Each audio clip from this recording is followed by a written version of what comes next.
দেখতে দেখতে কতটা বেলা হয়ে গেছে, এখনো পোল্ট্রিকে কিছু খেতে দিতে পারলাম না। কি বা খেতে দেবো বল, বাড়িতে তো কোনো খাবারই নাই। চল, আর ডাকাডাকি করতে হবে না, মাঠে চল, মাঠে যে ঘাস খাবি।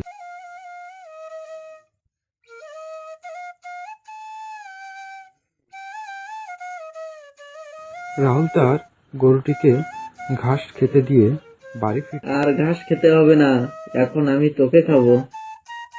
না না বাঘ মামা, আমায় খেও না। আর আমার শরীরে এমনিতেও বেশি মাংস নাই, তোমার পেট ভরবে না। আজ আর তোর কোনো কথাই শুনবো না। যতই কথা বলিস, যতই চালাকি করিস না কেন, তোকে আজ খাবোই খাবো।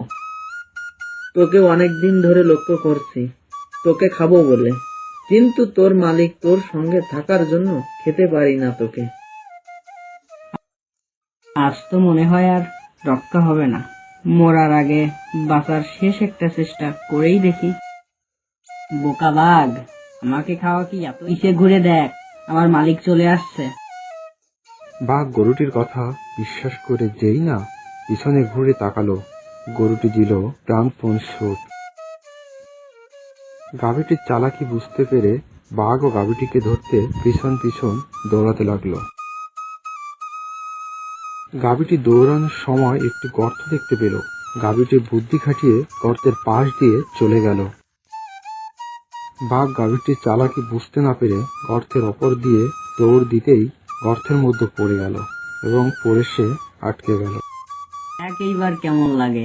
আমাকে খাওয়া এত সহজ না বোকা বাঘ। আমাকে মারা তো তোর অনেক শখ, এখন তুই এই গর্তের মধ্যে নিজেই মর।